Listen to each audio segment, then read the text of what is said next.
This is your flip video for the introduction to our chemistry unit. We're going to cover atoms and the periodic table in this lesson. All right, so first of all, we need to go back to a topic that you actually would have learned in 6th grade, talking about what is an atom. All right, atoms are the building blocks of all matter. Everything that you could think of in your world, in your life, is made up of a combination of atoms.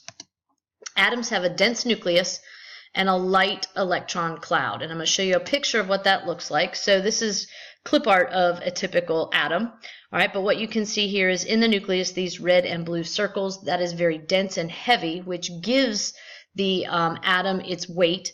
And then floating around here on the outside is something called an electron cloud. And so particles float out here outside of the nucleus. If you think about it, it's kind of like our solar system. Our dense sun is in the middle. All the planets are sort of floating around the outside.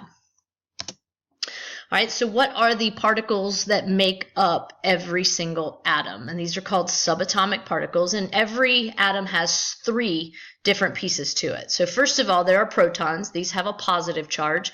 The number of protons actually is what makes each element on the periodic table unique. Okay, protons, no charge. They're found in the nucleus, and they have a mass about 1 AMU, which is an atomic mass unit, sort of a weight that we give to an atom.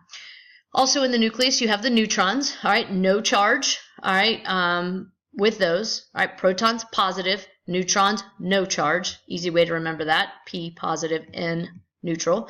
All right, they too have a mass of about 1 AMU. Floating outside the nucleus are the electrons. They have a negative charge. All right, they're found in this thing called the electron cloud, sort of this area around the nucleus.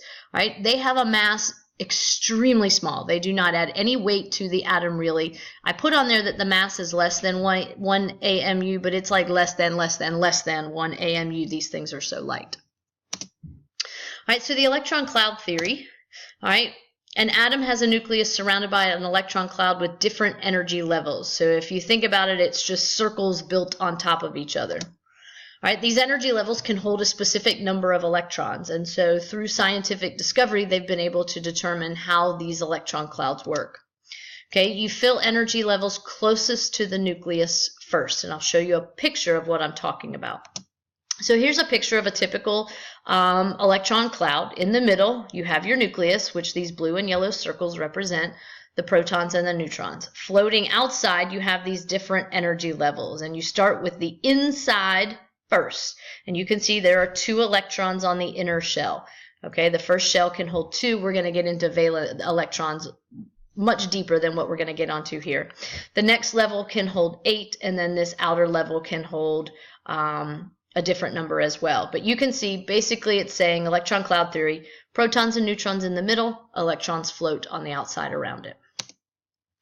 All right, these electrons that float on the outside are in different groups, and the group that we're going to pay a lot of attention to, not so much in this flip video, but when we dive deeper into the sort of the Lewis dot theories and the Bohr models, we'll get into these things called valence electrons. All right, the valence shell is the outermost shell of an electron cloud. So if you would have looked at that shell, that picture I showed you earlier, and I'll show it to you again, there were 3 different layers. The outermost would be the valence layer. The valence electrons are in what we call the valence shell, and these electrons determine an element's chemical properties, specifically reactivity. So the valence electrons, the electrons in the outermost shell of the electron cloud, determine basically the chemical properties of the element that you're talking about, right? Including how well does it react with other elements. All right, so in this picture again, the valence layer would be the outermost layer where you have 1, 2, 3, 4, 5, 6, 7, 8 valence electrons. All right, so again, valence layer, outermost circle of one of these electron cloud diagrams. So if we take a look at the periodic table of elements, again, a topic you would have learned in 6th grade. All right, an element is a substance that cannot be broken down. It's a specific type of atom, and it cannot be broken down into more simple components. It's as simple as it can get. The first periodic table was created in 1869 by a gentleman named Mendeleev, all right, and it progressed from there. And what he learned about elements is he noticed that elements have similar properties, and he can predict the properties of unknown elements using these property tests. So he realized that some elements, while each element is unique, There are some that actually share similar characteristics. If you think kind of like your family, all right, each one of you is unique. You have your own unique DNA, but you share similar characteristics. And he noticed this with lots of elements on the periodic table. All right, so if we take a look at the periodic table and how it is organized, the one we use today has over 100 discovered elements. All right, it's arranged by atomic number and atomic mass, and we're going to dive pretty deeply into those two things. Each element has its own 1 or 2 letter symbol, and each element has a unique atomic number and atomic mass. All right, and like I said, we're going to go over in great detail why each one is unique, and it comes down to the number of protons, neutrons, and electrons that each element has. So if we take a look at a simple element, all right, carbon, right? The name of the element is carbon. Its atomic number is 6. And if you read over here, the atomic number means it's the number of protons in the nucleus. And remember, I said the number of protons determines the uniqueness of an element, all right? And no other element on the periodic table has an atomic number of 6. Carbon is unique. All right, the chemical symbol for carbon is a single letter. It's the capital C. And if it's a single letter, it will be a capital letter. If it's a 2-letter symbol, it will be a capital first letter, lowercase second letter. All right, we also have the atomic mass. Down here for carbon, it's 12.01. When we go to determine protons, neutrons, electrons, we round that number to the nearest whole number. Okay, and this is the average mass of the atom in an element. And so that takes into account the mass of the number of protons, neutrons, and electrons in a particular element. So if you remember back to the chart, we said that each proton weighed 1 atomic mass unit. So if it has 6 protons, that is 6 of the 12. Okay, neutrons also weigh 1 atomic mass unit. There are 6 neutrons in the element carbon, so 6 plus 6 is 12. And I told you that electrons weigh so little, it's less than 1 AMU. You can see here it's 100th. That adds to the total atomic weight of this particular element.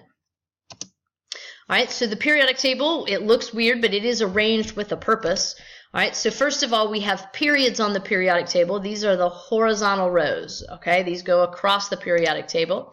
The atomic number, the mass, and the number of valence electrons increases as you read the table from the top left to the bottom right. So if you read it across like a book, all right, you'll be able to see that the numbers get bigger as you go across and each row over. Transition metals are the only exception, and we're going to show you where those are on a periodic table here real soon in the next couple of days. All right, they have an irregular number of valence electrons, so those are the exception to the rule as far as valence electrons moving across the table. Vertical families going up and down, we call those groups or families. All right, these are columns on the periodic table. Groups each have a unique name, and we're going to color code a periodic table according to those groups and families. All right, every element in the group has the same number of, that does say valence electrons, so you can see it, except transition metals. We said that those are the exception to the rule, and we'll talk about why they're the exception to the rule as we dive deeper into this idea of the periodic table.